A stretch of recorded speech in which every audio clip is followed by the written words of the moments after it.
Yun no, yun mga idol.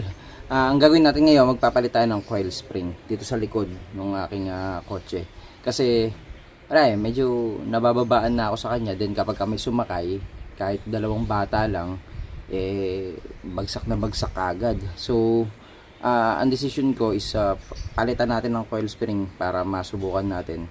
And then may iba namang way, no, para ma-avoid nyo yung bumaba siya ng husto kapag sinasakyan. Yung iba nilalagyan ng rubber sa pagitan ng coil spring, pwede rin naman yun. Pero this time gusto ko palitan yung coil spring kasi feeling ko ngawit na siya. Tingnan mo naman, oh. Halos dalawang 2 fingers na lang ang pinakagap niya. So yun no mga idol, ito yung papalit natin, coil spring. Then actually may binili rin akong rubber lifter na uno lang naman. Pero tinitignan ko baka naman pumangat, sumagwa yung forma kasi masyado naman mataas yung likod, no? Yun. Tinitignan ko pa. So, tignan natin kung anong advantage o magiging yung magbabago kapag pinalitan natin coil spring. Kasi alam ko mga idol, marami rin sa inyo namang problema tungkol dyan, no? Masyadong mababa. So, yun, may way. May mga way na, yan, katulad yan, lagyan rubber lifter kung gusto nyo. Pero itong coil spring naman isa, actually mura ko lang naman nakuha. Kaya tara, palitan natin, testingin natin para malaman. Yun no, medyo easy lang naman din gawin to mga idol. Kasi itaas mo lang, tanggalin mo yung gulong, and then ito, to shock absorber is tatanggalin mo lang to. Yung 14mm to palagay ko. Yan, pagkatanggal mo yan, yun, maibababa mo na to, and then ma-access mo na to. Ganun lang kasimple. Pero since magkarugtong yan, ayun o, kung titignan nyo hanggang doon sa loob yan o, tignan nyo no, hanggang doon sa loob yan, magkarugtong yan o, di ba, magkarugtong sila. So tignan natin kung maibababa natin ang husto. So kasi kapag nahirapan kayo na ibaba yan, maganda, dalawang gulong ang naka-jack. Yun, then balikan natin to. Yan, so check nyo na rin shock absorber. Ito medyo wala naman siyang oil, yan o, no? Kasi minsan makikita nyo sabog na yan. Pero ito hindi pa naman, lang, sadyang syempre nakokoberan na ito. Kaya pero syempre luma na rin yan, medyo mahina-hina rin yan. O, tignan natin, baklasin natin para malaman. So yan, 14mm. So bago nyo baklasin, i-jack nyo ng konti para hindi siya umasa dito. Kasi ito na lang yung humahawak dyan para hindi bumaba eh. So yan,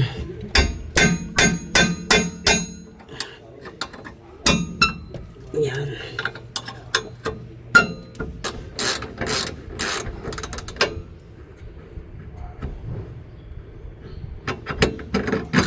Yan o, diba? Yan. Okay. So yan, yun yung sinasabi ko. Oh, kung tutusin, diba, ma-access mo na siya eh.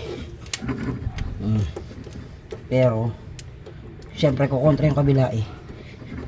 Kaya hindi mo siya maibababa ng gusto.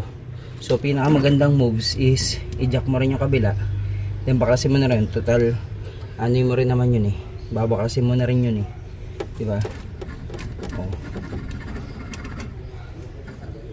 Ito, tignan natin. Okay pa. Wala pa namang blanco yun. Okay pa, shock na yan.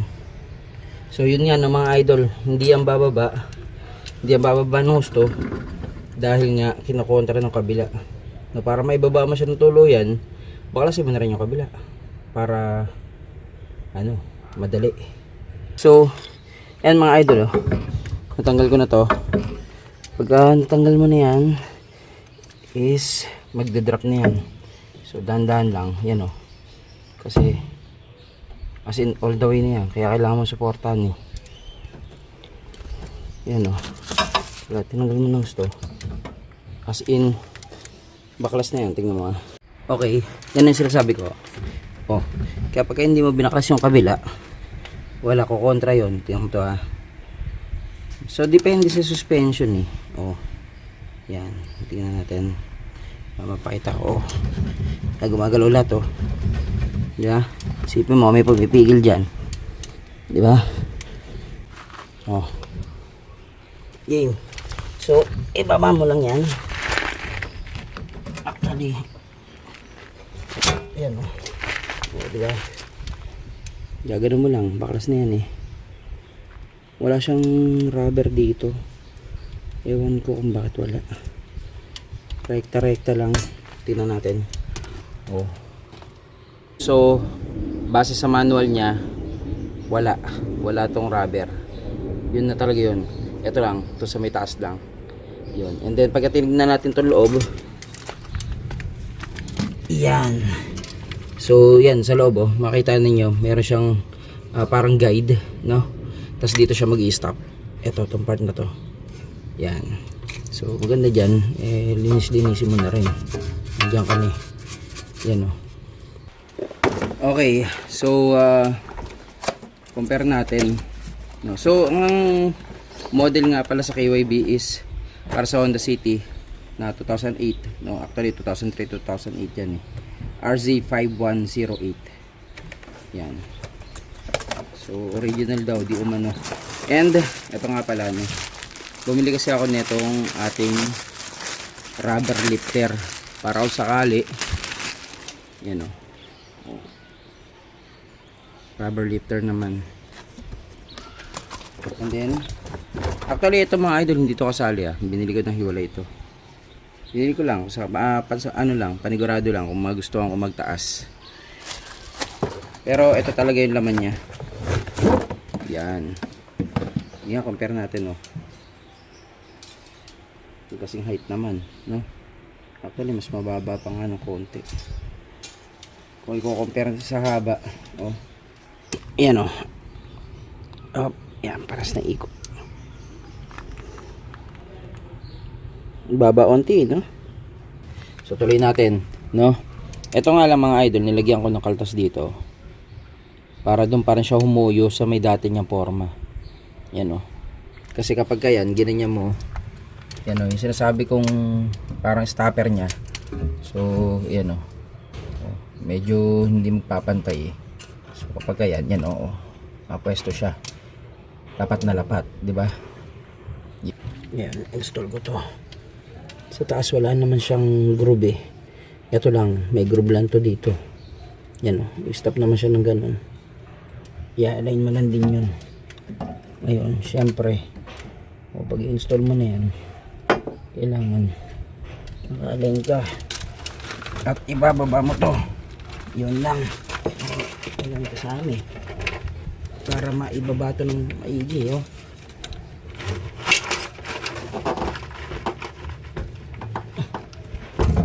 Ayun, matanggal na yung kabila. Yun. Okay. Okay.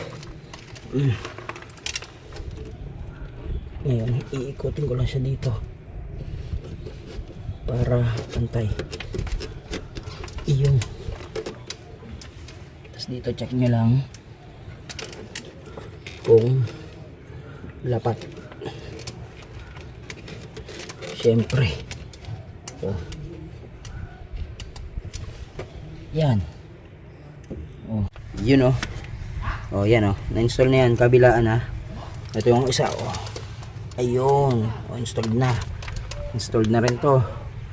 Ngayon, so pag-install mo na yan, kailangan mo i-jack dito para tumaas. Kasi hindi mo naman maikakabit to. I-jack mo uli. Hanggang mapalapit mo lang. Nope, tingin baka dumaples. Pa. Yun. Yun, dapat dyan ako smooth. Diba?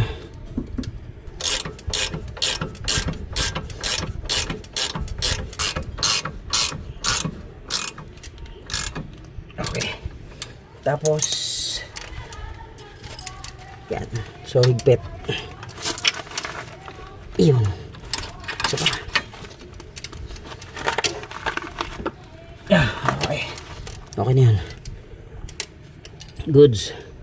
Yan. Then gawin mo lang doon sa kabila. okay ka na.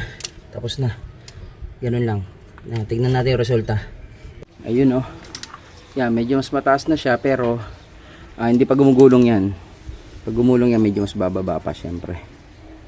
Dagdagan siya mga 1 inch. Yan.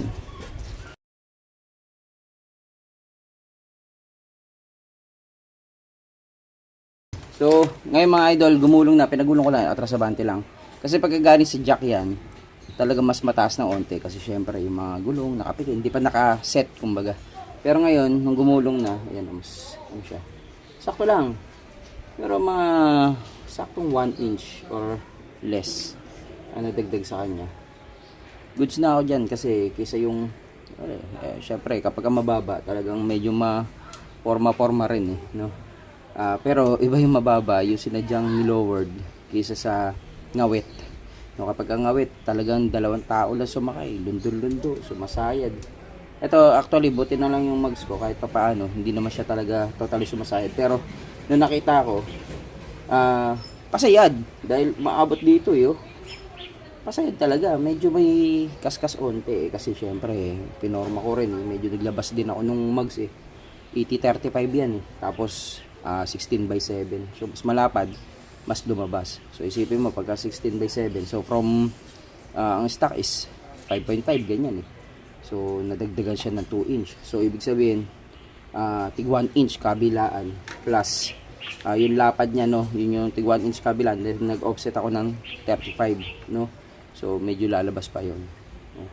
Naka-offset siya ng 35 from dating 45, plus 10 mm pa. Yun yung nilabas niya. Ang lapad pa ng gulong ko. Kaya tama-tama lang. Ayun, mga 4. Saktong 4 finger. Mas okay. Nag-conforme yun. Tingnan mo. O yan o. Diba? Mas umokay siya. Para sa akin. Mas gumanda yung tindig. Comparison nga pala. Oh. Yan ah. Oh. Kulang 3 and a half. No. Ngayon, syempre compare ko sa harap pala. Oh, ito yung kasi yung sa harap ko, ganyan yung gap niya. Oh. Halos parehas no. 3, kulang sa 3 no. So 3 and a half. Hindi pasok yung 4 eh. Oh, yan yung sa harap. Oh, ito yung sa likod. Yan oh. Oh. 3 and a half din. Yan ganyan. Oh, hindi pasok ang 4 eh. Oh. Not bad. Goods. Yun o. Ngayon, dito ka tumingin sa view na to. Tignan natin o. Sa view na yan. O. Diba? Sakto lang. Okay na yan. Bago tayo magpatuloy mga idol, meron lang ako papakita sa inyo na bagong dashcam na gawa ni 70 May uli. Ito mga idol, ang A510. At mga idol, ito ay isa sa mga best flagship na dashcam na mabibili ninyo sa market ngayon. Ito, papakita ko sa inyo, tara. Ito mga idol, yung 70 May A510 set, no? So, pagka binili nyo yan, ito yung mga inclusion niya. So, makikita niyo meron siyang 2 camera. Ito yung main module na para sa harap. At ito naman yung para sa rear. So, ibig sabihin, dual recording siya mga idol. At ang mga inclusion sa kanya is, syempre, yung charger niya, nakasama na ito, no? Tapos yung wire na yan. Tapos, ito yung wire papunta sa likod. Ngayon mga idol, ano ba ang special feature dito sa dashcam na to? No? Ito mga idol is syempre lahat ng mga makikita ninyo sa mga flagship na dashcam, meron ito.